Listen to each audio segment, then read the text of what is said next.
आपण आता 20 मिनिटाचा जवळपास ब्रेक घेऊ, म्हणजे तुम्ही जेवण घ्या आणि परत या ठिकाणी यायचं आहे. लगेच दुसऱ्या सत्राला सुरू होईल आणि पूज्य भदंत चंद्रकीर्ती त्याची अध्यक्षता करतील. आणि यामध्ये अमरावती विद्यापीठातून आलेल्या doctor Rekha Wankhede madam, doctor Rajni Geda madam, doctor Bandu Manwalkar sir यांना आपण प्राधान्याने आधी ऐकू. त्यानंतर आपल्या विभागातील प्राध्यापक आणि संशोधक विद्यार्थीसुद्धा त्यांचं प्रेझेंटेशन करतील. त्याचबरोबर काही म्हणजे जर वेळ मिळाला तर अजून आपण काही विद्यार्थ्यांचं परत घेऊया, परंतु वेळ कमी राहणार आहे आपल्याकडे आणि 5 वाजता आपल्याला कम्युनिकेशन सेशनसुद्धा प्रारंभ करायचा आहे. तर त्या दरम्यान जेवढं मग शक्य होईल ते आपण करण्याचा प्रयत्न करू. सर्वांना पुढचा सेशन शॉर्टमध्ये राहील. तर सर्वांना विनंती आहे की लवकरात लवकर आपण आहार घेऊन या ठिकाणी उपस्थित व्हा.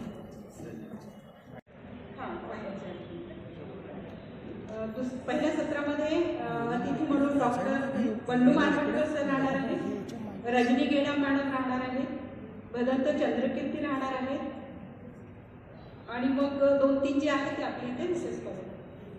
रेखा पर्वतकर मॅडम राहणार आहेत. ठीक आहे.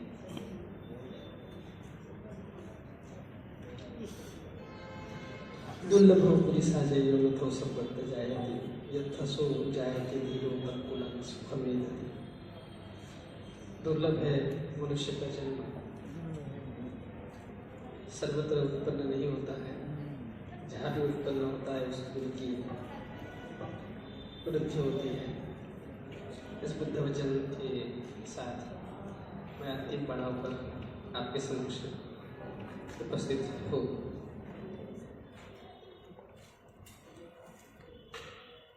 आजच्या एक दिवसीय राष्ट्रीय पाली परिसर कार्यालय सर्वे जना यत्र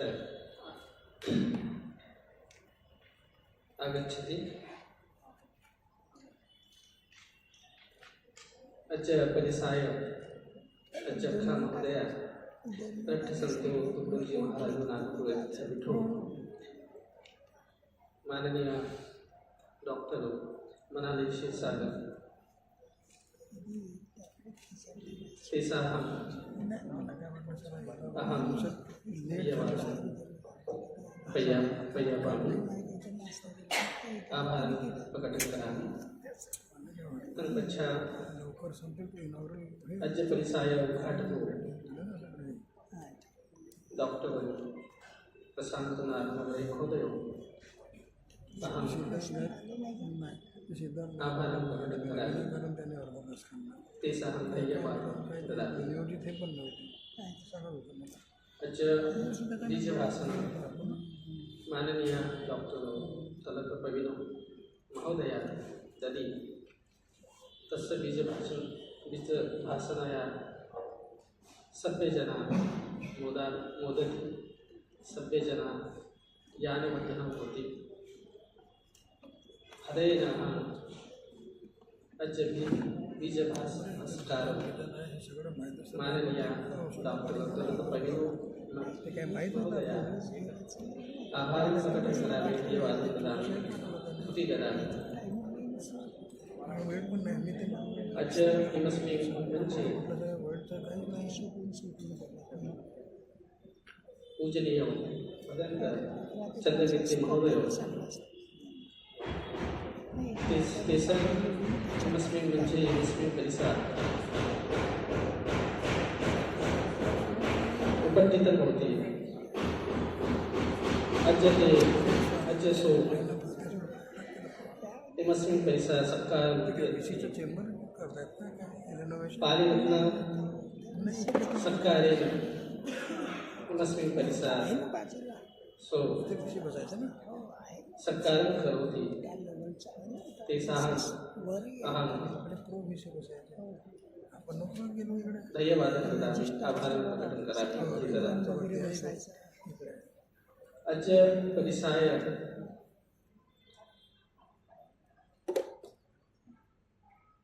परिसाय सिद्धत्व गायकवाड माननीय उपायुक्त महोदय अतनो अतीव समय महत्वपूर्ण समय एथ आगच्छित्वा ददि सोहं अहं धन्यवादं ददामि आभारं प्रकटं करोमि तत्पश्चात् पालिपाकत्र शोध अध्ययन विभागस्य विभागप्रमुखो माननीय डॉक्टर नीरज बोधी महोदय पि अहं धन्यवादं ददामि आभारं प्रकटं करोमि इमस्मिन् परिसरे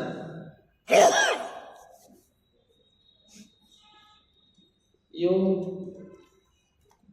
मानवता मानविका यत्र आगच्छित्वा प्रथमं पुरस्कारं द्वितीयपुरस्कारं तृतीयपुरस्कारं प्राप्नोति सर्वे जनानाम् अहम् अस्मिन् परिसरे आभारं प्रकटं करोमि धन्यवादं ददामि स्तुतिं ददामि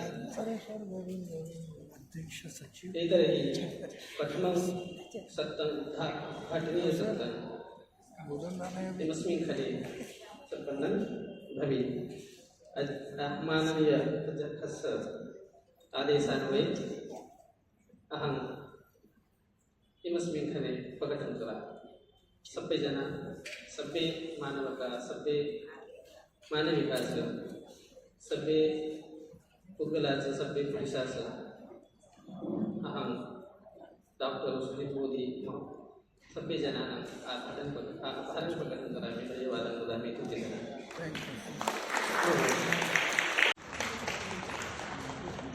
प्राध्यापिका सरोजवाणी मॅडम यांचं स्वागत करण्याकरिता मी आमंत्रित करतो योगिता इंगळे मॅडम यांना.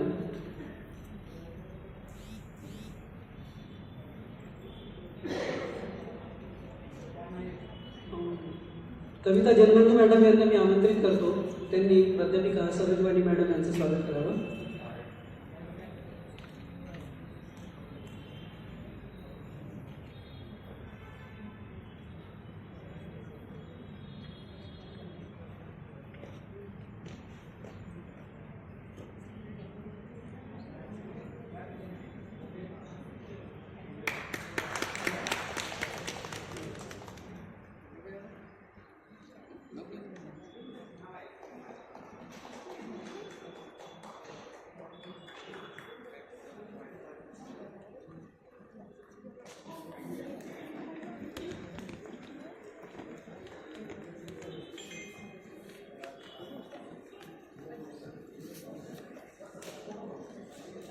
ग्रंथ देऊन सुद्धा आपण त्यांचं स्वागत करूया.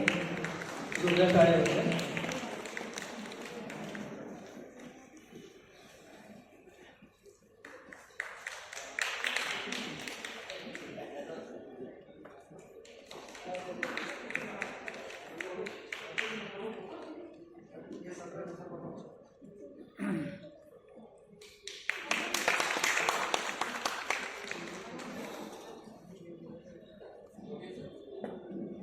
डॉक्टर बंडू मानवटकर सरांना आपण एक बुद्धरूप सुद्धा देऊन त्यांचं स्वागत करूया.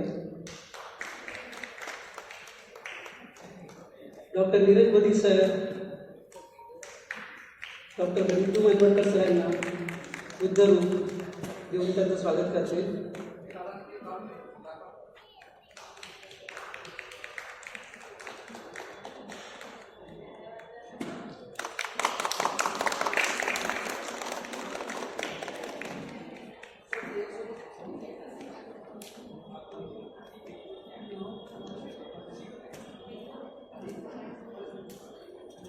डॉक्टर रेखा भिडे मॅडम यांना सुद्धा आपण बुद्धरूप देऊन त्यांचं स्वागत करूया.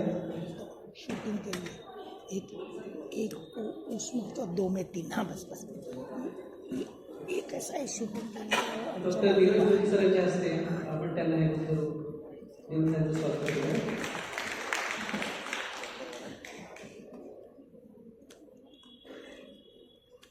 दादा थोडासा मागव ना तू. सगळ्यांचे धन्यवाद. या प्रथम सत्रामध्ये ॲक्च्युली हे प्रथम सत्र आणि द्वितीय सत्र आपण कंबाईन केलेलं आहे. आणि या दोन्ही सत्रामध्ये जे जे मान्यवर इथे पेपर प्रेझेंट करणार आहेत किंवा शोध निबंध वाचणार आहेत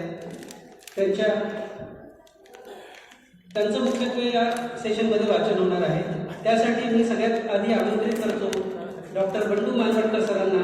त्यांनी यावं आणि आपलं पेपर प्रेझेंट करावं. Doctor Bandu Malvankar sir.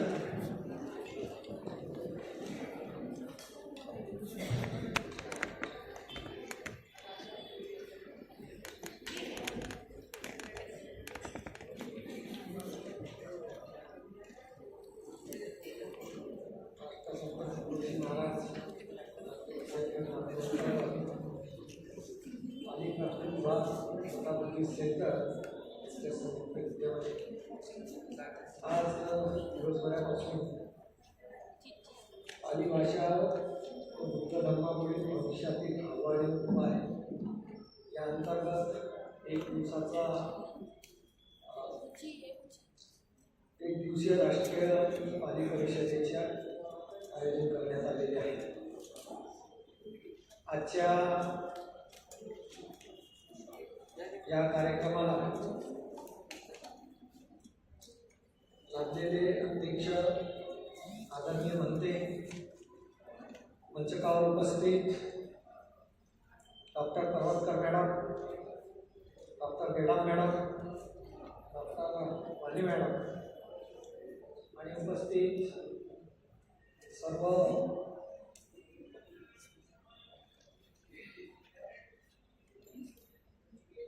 बौद्ध उपासक उपासिका तसेच प्रबुद्ध संशोधक.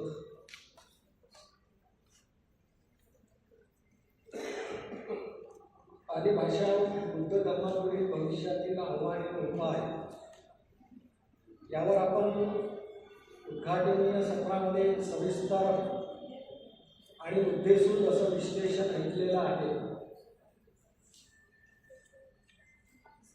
आणि या अंतर्गत काही उपविभाग दिलेले आहेत, उपविषय दिलेले आहेत.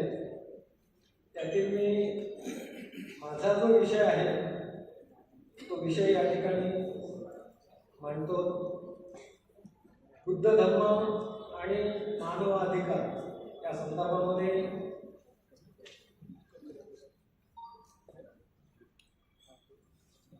मित्रांनो, भारतीय इतिहासात इसवी सन पूर्व 6वे शतक वैचारिक क्रांतीचे युग म्हणून मानले जाते. या काळात सामाजिक असमानता, कठोर वर्णव्यवस्था आणि यज्ञ कर्मप्रधान धर्मपद्धती प्रचलित होती. अशा परिस्थितीत गौतम बुद्ध यांनी मानवकेंद्री, तर्काधिष्ठित आणि करुणामय धर्माची स्थापना केली. हाच बौद्ध धर्माचा आपण उदय मानू शकतो. मानवी समाजाच्या उभारणीत स्वातंत्र्य, संतान, बंधुता, न्याय ही मूल्ये मूलभूत मानली जातात. या तत्वांची तात्विक पायाभरणी प्राचीन भारतीय चिंतन परंपरेतील पाली साहित्यात भगवान बुद्धांनी दिलेल्या उपदेशात बौद्ध धर्मात स्पष्टपणे दिसून येते. बौद्ध धर्म हा मानवी दुःखाच्या निरसनावर केंद्रित असून तो मानव केंद्रित, तर्कनिष्ठ आणि नैतिक मूल्यावर आधारित आहे. भगवान बुद्धांचे विचार स्वातंत्र्याला प्रोत्साहन देणारे उद्देश, जन्माधारित भेदभावांचा निषेध, सर्व प्राणी मात्रांप्रती मैत्री, करुणेची भावना आणि कर्माधिष्ठित न्यायव्यवस्था या माध्यमातून बौद्ध धर्माने सामाजिक जीवनासाठी समताधिष्ठित व न्यायनिष्ठ दिशा दिली आहे. आधुनिक काळात मानवाधिकार ही संकल्पना जरी संयुक्त राष्ट्राच्या जाहीरनाम्यामुळे जागतिक पातळीवर प्रसिद्ध झाली असली तरी तिची मूलभूत तत्वे बौद्ध धर्मात प्राचीन काळापासून आढळतात. मानवाधिकार म्हणजे प्रत्येक व्यक्तीला जन्मता. धन्यवाद मानती हूँ कि चलो 5 मिनट नहीं 7 मिनट अपनी बात रख ली. संपूर्ण विश्वाला वैज्ञानिक दृष्टिकोन देणारे महाकारुणिक तथागत भगवान बुद्ध यांना त्रिवार वंदन करते. बोधिसत्व डॉक्टर बाबासाहेब आंबेडकर यांना त्रिवार वंदन करते. डायसवर सन्माननीय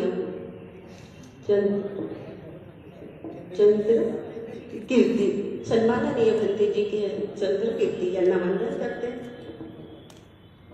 उपस्थित सर्व अतिशय सुज्ञ आणि तज्ञ गण, सन्माननीय मॅडम इथे बसलेले आहेत. तलत प्रवीण डॉक्टर मॅडम अतिशय सुंदर संपूर्ण बुद्धिझमचा लेखाजोखा मॅडमने आपल्यासमोर मांडला आणि खूप चांगल्या प्रकारे मॅडमने इथे आपल्याला बुद्धिझम कसं वैज्ञानिक दृष्टिकोन आम्हाला देणार आहे. बघा, उपासक बंधू भगिनींनो, संपूर्ण आमचा बाप, आमची माय भगवान बुद्ध यांनी आपलं संपूर्ण आयुष्य तुमच्याचसारखे, माझ्याचसारखे 4 धातूंनी बनलेले भगवान बुद्ध संपूर्ण आयुष्य चंद्रनासारखं घासलं, बुद्धत्व प्राप्त केलं. ते काय काय केलं आम्ही दरवर्षी वाचतो, त्याचा उत्साह करतो, ते वेगळं सांगायची गरज नाही. मग आम्हाला एक मार्गदाता मिळाला. आता त्या मार्गदाताने आम्हाला एवढंसही मॅडमनी सांगितलं की थोडीशी मूठ राखून ठेवणारा गुरु नव्हता. सढळ हाताने आम्हाला सर्व जीवन जगण्याची कला आम्हाला दिली. ते कमी होतं तर बाबासाहेब आले, आमचा बाप आला.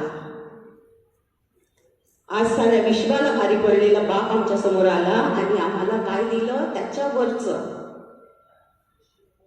विश्लेषण, उकल, आणखी उकल. भगवंतानेच तर 3-3दा सांगितलं आहे हो, 3दा मंथन करतो आम्ही. एवढंच कुणाला विचारायची आम्हाला गरज नाही. कितीही युनिव्हर्सल प्रसिद्ध पुस्तक आम्हाला करायचं असेल प्राध्यापकांना किंवा तुम्हाला एक तज्ञ गृहिणी किंवा एक सुंदरसं कौटुंबिक पर्यावरण राखून एखादी स्त्री बनायचं असेल, सक्सेसफुल स्मार्ट लेडी, तर आम्ही बनलो. पण कशी पचाटात सापडलो तो एक वेगळा विषय आहे. पण तरी आमच्यासमोर थेरीगाथा आहेत. आणि मग मध्यंतरी आले सम्राट अशोक. त्यांनी इतकं भूत राहायला सोडलेलं त्यांनी आम्हाला कष्ट करून दिलं. आजही सारे प्रेरणा ते आमच्याकडे आहे. धम्मलिपी पण आम्ही शिकतो आहोत. कुठेच आम्हाला काही विचारायची गरज नाही. मग आज हा विषय निवडायची काय गरज, काय उद्देश असेल? आणि मला तर त्या समोरून जाऊन सरांनी, बोधी सरांनी इथे सांगितलं, सन्माननीय आयुक्तांनी, की इंटरनॅशनल कॉन्फरन्स व्हावी. मला त्या समोर जाऊन असं वाटतं की आव्हानामध्ये एक आशादायकता पण मी इथे जोडेल, की आशावाद पण आम्हाला दिसतो आहे.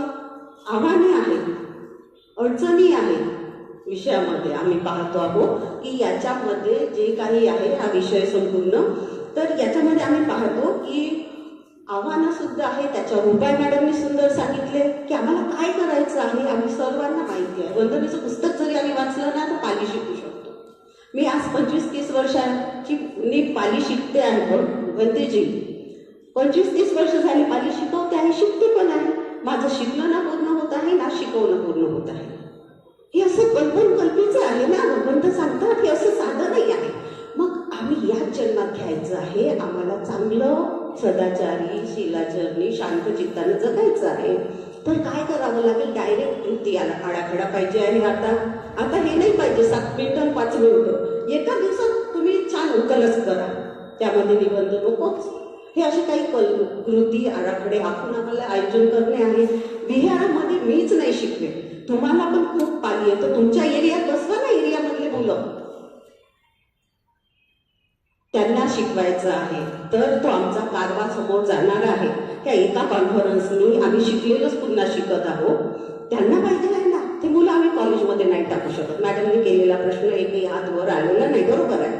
आमच्या मुलांना पाली PhD करून आम्ही जॉब नाही आहेत. मग तो आलाच प्रश्न. हा जॉबचा विषयच इथे नाही आहे.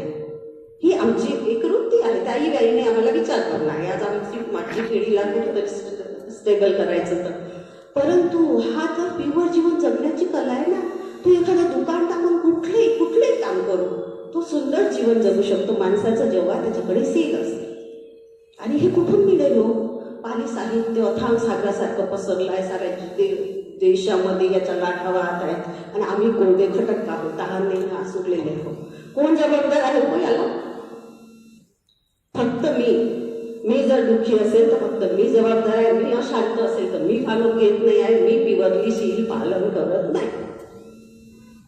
शील पालन करावंच लागेल, कायावाच्या मनाने करावं लागेल, ते उकल करून घ्यावं लागेल. त्या शीलावरच कितीतरी आयुष्य घालवावं लागेल आणि ते समजून घ्यावं लागेल ते आम्ही करायचं आहे आणि आम्हाला इतरांना सांगायचं आहे. 5 विद्यार्थी राहायचे माझ्या एम.एला मॅडम, माझ्याकडे PG आहे.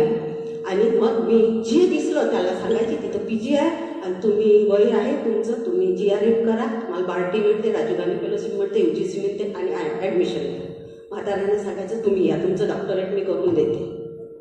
बाबासाहेबांच्या भगवंताच्या पुण्याईने, तुमच्या आप्तांच्या पुण्याईने मी हे झालेली आहे प्रोफेसर. मला 8 जागा आहेत. पण मी 20 लोकांना सांगितलं आहे की तुम्ही विषय तयार करा, तुम्ही अभ्यास सुरू करा, मी यांचं आटपलं की तुम्हालाच देते. सेन्सिटिव्ह राहावं लागेल.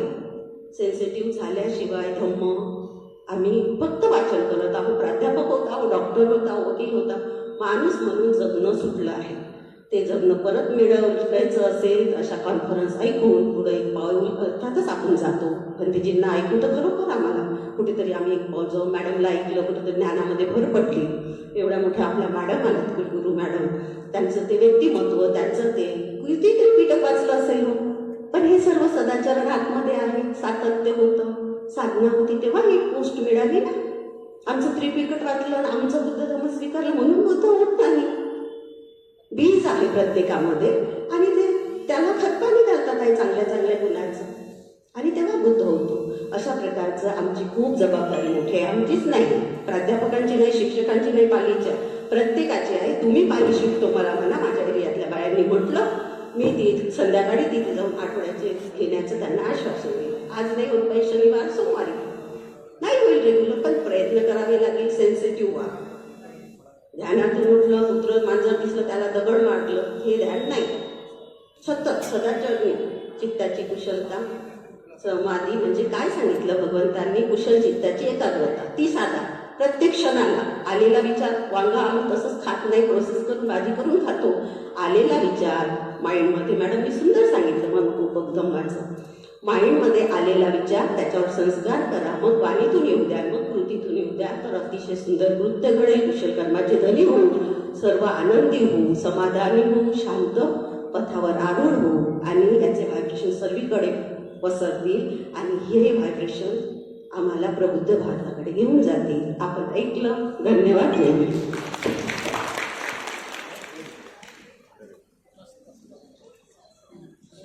खूप खूप धन्यवाद मॅडम. या आपल्या पहिल्या सत्रात डॉक्टर सुजित वनकर सर पण आपल्याला जॉईन झालेले आहे. त्यांचं स्वागत करण्याकरिता मी आमंत्रित करतो योगिता इंगळे मॅडम यांना. त्यांनी यावं आणि सरांचं स्वागत करावं.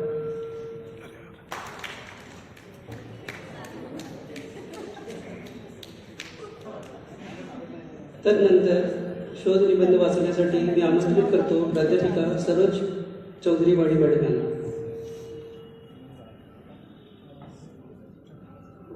वेळ भरपूर झालेला आहे, मी जास्त काही वेळ घेणार नाही. फक्त मी माझा विषय सांगते आहे. पाली वाङ्मयातील 5 मिनिटे. पाली वाङ्मयातील बोधिसत्व संकल्पना वर्तमान परिप्रेक्ष्य. पाली भाषा हे मूळ मागधी भाषेचे आधुनिक स्वरूप आहे. 2500 वर्षापूर्वी बच्चावर अध्यक्ष त्यांना अभिवादन आणि सर्व मान्यवरांना अभिवादन. सर्वांना नवबुद्ध जय भीम.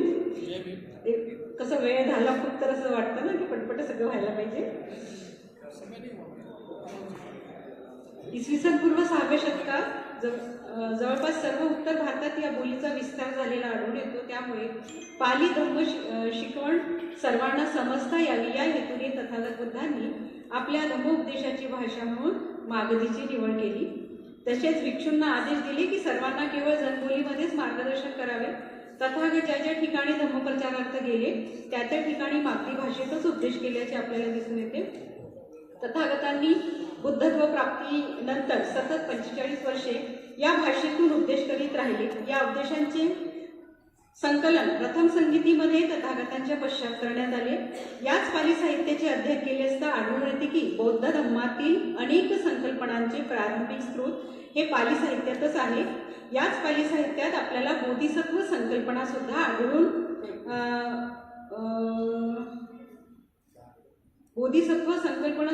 येते की बौद्ध धम्मातील संकल्पनांचे प्रारंभिक स्रोत हे पाली साहित्यच आहे. याच पाली साहित्यात आपल्याला बोधिसत्व संकल्पना सुद्धा आढळून येते. बोधिसत्व संकल्पनेचे अगदी प्रारंभिक स्वरूप आपल्याला अभ्यासता येते यामधून. तथागत बुद्धांनी बुद्धत्व प्राप्तीच्या पूर्वी स्वतःच्या जीवनचर्येला बोधिसत्वचर्या म्हणून संबोधित केलेले आढळते. हे बोधिसत्व जीवन सुद्धा शील सदाचाराच्या गुणांनी परिपूर्ण होते. बोधिसत्वचर्ये दान, शील, नैष्कर्म्य, प्रज्ञा, वीर्य, शांती, सत्य, अधिष्ठान आणि उपेक्षा या 10 पारमितांचा अंतर्भाव होतो. या गुणांच्या आचरणामुळे सहज चित्ताची निर्मलता प्राप्त करता येते. हे त्यांच्या बोधिसत्वचर्येतून दिसून येते. अगदी लहानपणी सुद्धा शेतामध्ये जांभळाच्या झाडाखाली बसून ध्यानस्थ झाले असता बोधिसत्व सहजपणे पहिल्या ध्यानाच्या अवस्थेला प्राप्त करीत असत. यावरून त्यांच्या नैतिक सदाचाराची उच्चतर पातळी दिसून येते. याच बोधिसत्व संकल्पनेला पुढे बौद्ध संस्कृतीत मोठ्या प्रमाणात झालेला आढळतो. महायान संप्रदाय याच बोधिसत्व संकल्पनेच्या आधाराने विकसित झालेला आढळतो. स्वतःच्या बुद्धत्व प्राप्तीपूर्वी समग्र जीवांना मुक्त करण्याचा संकल्प बोधिसत्व करताना दिसतात. याबरोबरच स्वतःच्या आणि इतरांच्या कल्याणाची भावना ही बोधिसत्व संकल्पनेची मूळ भावना ठरली.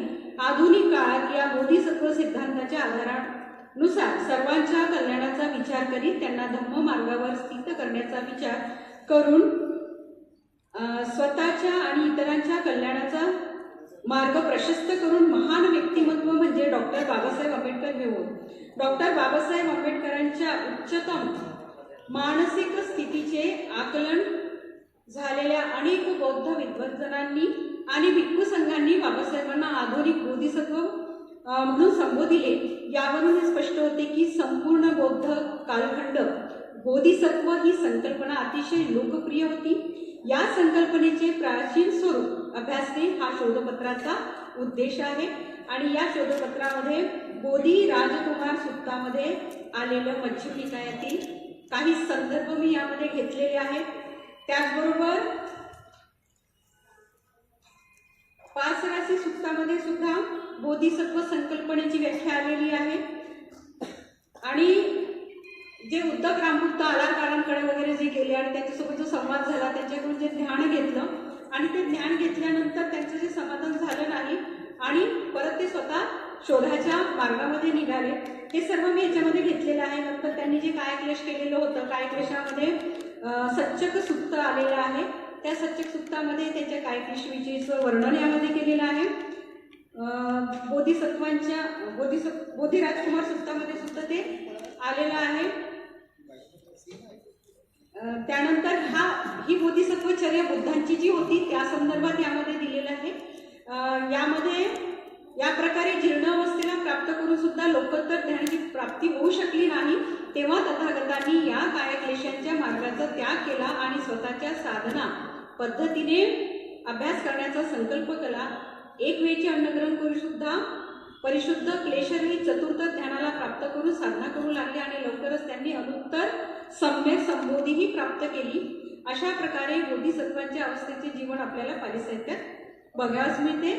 तथागत बुद्धांच्या बुद्धत्व प्राप्तीनंतरच्या विस्तृत जीवन प्रवाह व माध्यमातून पुढे काल्पनिक बोधिसत्वांची अवस्था निर्माण करण्यात आली आणि बोधिसत्व अवस्थेला सुद्धा अलौकिकत्व प्रदान करण्यात आलेलं दिसून येतं आपल्याला.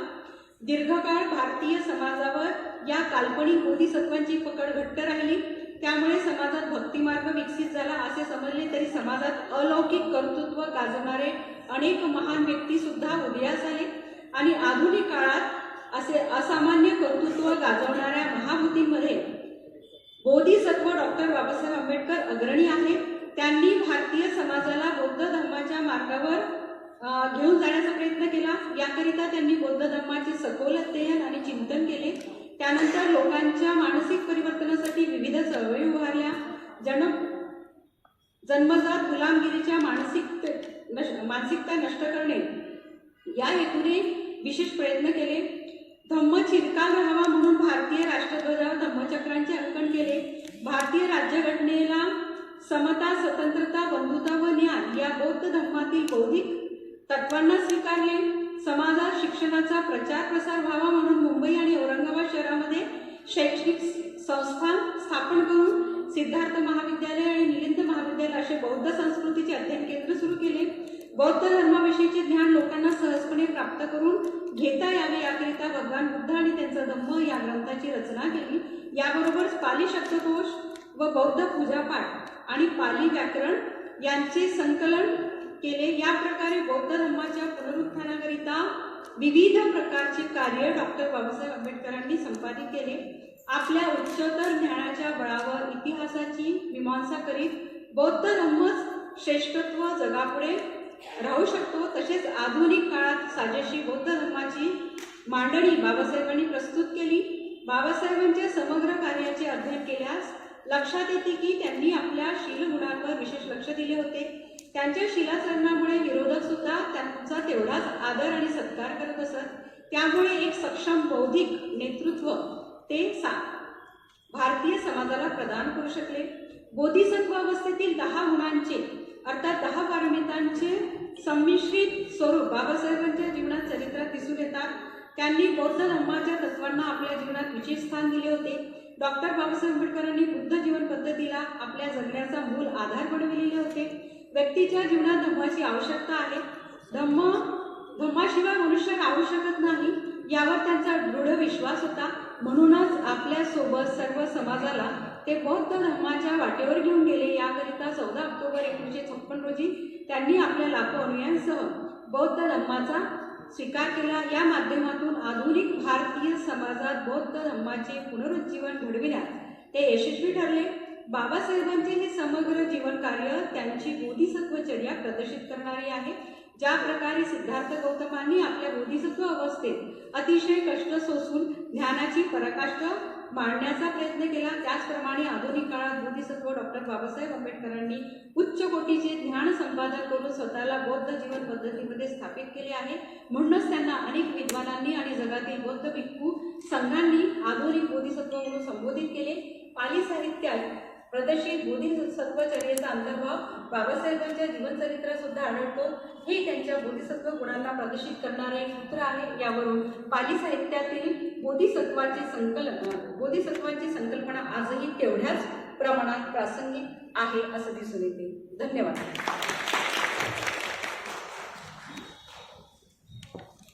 धन्यवाद मॅडम. प्राध्यापक सुजित बनकर सर यांना त्यांनी यावं आणि आपला शोध निबंध प्रस्तुत करावा.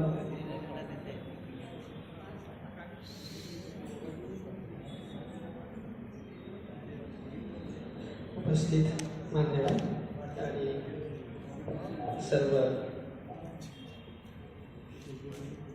विद्यार्थी, माझा विषय आहे शोधपत्राचा बौद्ध आहार पद्धती एक अध्याय. यह विषय चुनने के पीछे मेरा सिलेक्ट करने के पीछे मेरा जो प्रश्न था वह यह था कि आज जैसे कि हम देखते हैं कि लोग जो है वह काफ़ी बीमारियों से परेशान हैं. कम आयु में लोगों को बीमारियां हो रही हैं. आयु कम होते हुए दिखाई दे रहा है. किसी को हार्ट अटैक आ रहा है तो किसी को कैंसर वगैरह इत्यादि बीमारियां जो हैं वह हो रही हैं. तो अकाल मृत्यु का प्रमाण जो है वो बढ़ रहा है. तो यह समस्या है और यह समस्या को देखते हुए मैंने यह विषय चुना है कि बौद्ध आहार पद्धति में इसका कुछ समाधान है क्या. वस्तुतः जब मैंने देखा कि इसके लिए मैंने 2 त्रिपिटक के मध्यम निकाय और विनय पिटक ग्रंथों का अध्ययन किया. थेरगाथा का भी अध्ययन किया. तो मूल साहित्य में पढ़ने के बाद मुझे ऐसा दिखाई दिया कि वहाँ पे जो है दीर्घायु जीने वाले लोग थे. जैसे बुद्ध स्वयं 80 साल जिए हुए थे. उसके बाद जो है हमें दिखाई देता है कि बंदे आनंद भी 120 वर्ष की आयु थी उनकी. तो ऐसे दीर्घायु जीने वाले लोग तो मुझे यह प्रश्न उत्पन्न हुआ कि इतना दीर्घायु जीने के पीछे क्या कारण हो सकता है. तो मैंने देखा कि कुद्दक निकाय के कुद्दक पाठ में जब मैंने कुमारपय्य नामक प्रश्न जो प्रकरण है उसका अध्ययन किया तो वहाँ पे दिखाई दिया कि वहाँ एक प्रश्न पूछा गया है कि एक नाम क्या है. तो वहाँ पे जो है उत्तर देते हुए वहाँ पे बताया गया है कि सभ्य सत्ता आहार तिथि का. तो सभी सत्व जो है वह आहार पर खड़े हैं, आहार ही महत्वपूर्ण है उनकी दीर्घायु के लिए। तो इसी चीज़ को ध्यान में रखते हुए मैंने इस विषय को और गहराई में जाकर देखा। तो भगवान गौतम बुद्ध ने स्वयं जो है वह मध्यम निकाय के बद्दाली सूत्र है और लखनऊटी को सूत्र है, किटागिरी सूत्र है। तो इन तीनों सूत्रों में जो है भगवान गौतम बुद्ध ने बात कही है कि मेरी दीर्घायु के पीछे जो कारण है वह है विकाल भोजना। तो विकाल भोजना भी बौद्ध आहार पद्धति का महत्वपूर्ण भाग है। विकाल भोजना से तात्पर्य है कि सकाल के बाद जो समय है वो विकाल है। तो सकाल मैंने 12 बजे तक का समय सकाल होता है, उसके उपरांत जो भी समय है विकाल होता है। तो इस विनय का पालन करते हुए जो है हमें दिखाई देता है। मैं स्वयं थाईलैंड में रहा हूँ, तो वहाँ पे जो है वो 12 बजे के पहले भोजन भिक्षु लोग करते हैं और उसके बाद जो है वो भोजन करते नहीं हैं। वहाँ पे इस नियम का बहुत पालन किया जाता है। तो यह भी एक महत्वपूर्ण कारण है विकाल भोजना। यहाँ पे अभी जो है हम देखते हैं कि लोग जो है विकाल भोजना का पालन नहीं करते हैं। उपोषण के दिन भी लोग जो है वो विकाल भोजना का पालन करते हुए उतनी तन्मयता से दिखाई नहीं देते हैं। लोगों की खाने के प्रति आसक्ति बहुत ज़्यादा बढ़ गई है। बहुत ज़्यादा जो है वो जिह्वा को अति प्रसन्न करने वाले जो भोज्य पदार्थ होते हैं वो ज़्यादा खाते हैं।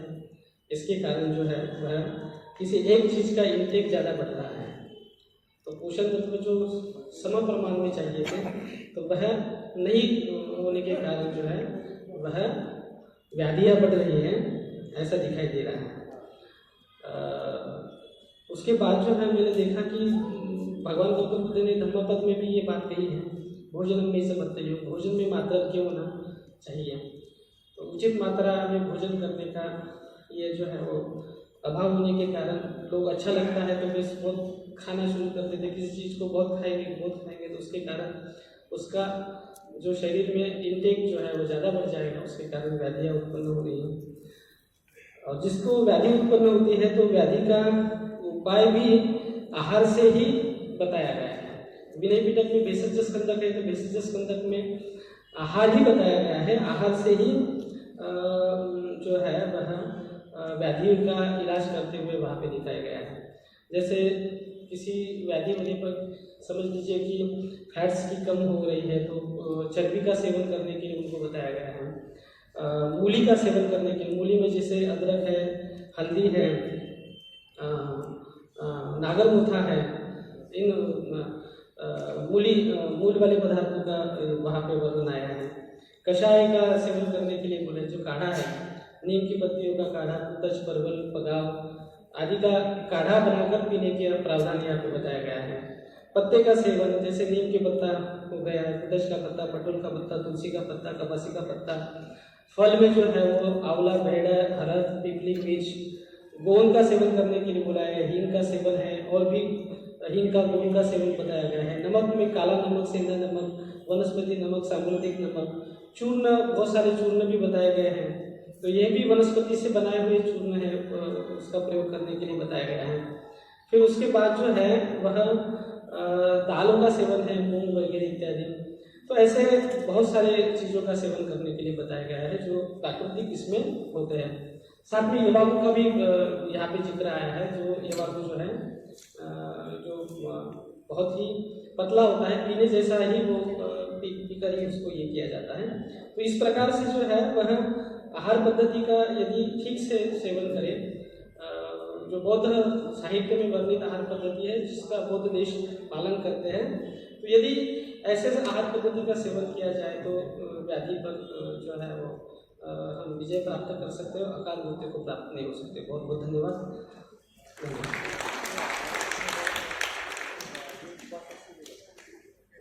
आता मी आमंत्रित करतो डॉक्टर रजनी गेडाम मॅडम यांना, त्यांनी यावं आणि आपलं पेपर वाचावं।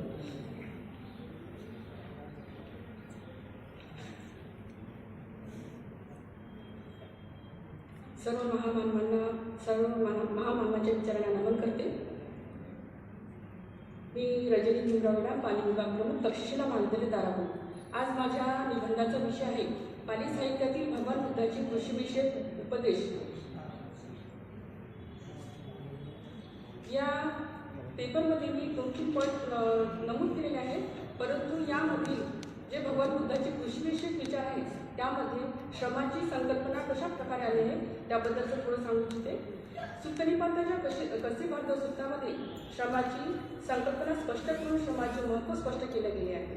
सुत्तनिपातमधील कसीबाद्ध सूत्रामध्ये भगवान बुद्धांनी अनेक प्रकारे श्रमाचे महत्त्व इथे स्पष्ट केलेले आहे. कशीबाद्ध सूत्रामध्ये अशा प्रकारचा प्रसंग आलेला आहे की एकदा भगवान बुद्ध मगध दख्खनगिरीमध्ये एक नाळा नावाच्या ब्राह्मणांच्या गावामध्ये विहार करीत होते. हे आपल्याला सर्वांना माहिती आहे. त्यामध्ये जेव्हा कसी भारद्वाज आणि भगवान बुद्धाचा जेव्हा संवाद होतो आणि भगवान बुद्ध आणि कसी भारद्वाज या संवादामध्ये भगवान बुद्ध कशा प्रकारे शेती करतात याच्याबद्दलचे विवेचन याच्यामध्ये सांगण्यात आलेले आहे. त्यामध्ये त्यांनी त्या पहिल्या गाथेमध्ये कसी भारद्वाज सूत्राच्या म्हटले आहे की सद्दा बीज तपो उठी पय्या मे युवन हिरी ईसा मनोयोक्तम सती मे फल पाचनम. अर्थात श्रद्धा माझे बीज तर तप माझा पाऊस, प्रज्ञा माझी चूल आणि नांगर आहे, लज्जा नांगराचे दांड आहे, मन ही दोरी आहे, स्मृती ही फळ आहे. अशा प्रकारे अनेक कसीबाद्धाच्या सूत्रामध्ये आपल्याला भगवान बुद्धांनी शेतीविषयक कसे उपदेश दिलेले आहे त्यामध्ये ते सांगण्यात आलेले आहे. त्यानंतर भगवान बुद्धांनी पाली साहित्यामध्ये लोकजीवन आणि पर्यावरण यामध्ये जे सांगितलेले आहे त्यामध्ये मी अनेक सूत्राचा उपदेश याच्यामध्ये नमूद केलेला आहे, परंतु सुत्तनिपातमधील पासेट सूत्र, कोकली सूत्र, सैल सूत्र, सगीर सूत्र, कसीबाद्ध सूत्र, आवडक सूत्र, महामंगल सूत्र, सुचिलोक सूत्र, मार्ग सूत्र, वसल सूत्र, पराभव सूत्र या सत्या सूत्रामध्ये सुद्धा यामध्ये भूमिका दिल्या गेलेली आहे. त्यावरून तत्कालीन लोकजीवन, पर्यावरण, सांस्कृतिक जीवन, सामाजिक जीवन या संबंधीची महत्त्वाची माहिती यामध्ये प्राप्त होते. या संपूर्ण पेपरमध्ये पूर्ण शेतीविषयकचे जेवढे आपल्या पाली साहित्यामध्ये उपदेश आलेले आहे हे सगळे मी या पेपरमध्ये नमूद केलेले आहे, परंतु वेळेअभावी शेवटी सुत्तनिपाताच्या म्हणजे या पाली साहित्याच्या अभ्यासावरून असं आहे की बुद्धकालीन धार्मिक, सामाजिक, भौगोलिक, आर्थिक परिस्थिती कशी होती हे यामधून आपल्याला दिसून येते. शेतकरी जीवन कसे होते हे कसीबाद्ध सूत्र व धनी सूत्रावरून दिसून येते. कसीबाद्ध सूत्रामध्ये बुद्धाची शेती व कसीबाद्ध व राजाच्या शेतीचे वर्णन केलेले आहे. कसीबाद्ध सूत्रामध्ये तथागतीने स्वतःचे शेतकरी जीवनाचे केलेले रूपकाविषयीचे वर्णन यामध्ये नमूद केलेले आहे. असे अनेक उपदेश भगवान बुद्धांनी या पेपरमध्ये आपल्या शोध निबंधामध्ये नमूद केलेले आहेत. आपण 2 मिनिटं ऐकून घेतले त्याबद्दल मी सर्वांचे धन्यवाद मानते आणि आयोजकांनी बोलण्याची संधी दिली त्याबद्दल त्यांचा आभार. धन्यवाद. अध्यक्ष भाषणासाठी डॉक्टर भदंत चंद्रकीर्ती यांना.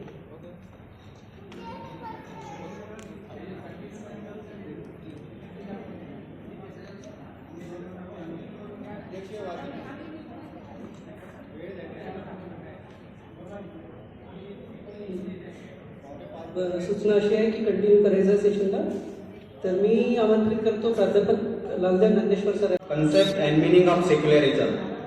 Secularism broadly means the separation of religion from the state, ensuring equal respect for all religions, no state-sponsored religion, freedom of conscience, belief and worship. In the Indian context, secularism is not anti-religion but non-discriminatory and inclusive, as reflected in Article 25 to 28 of the Constitution of India.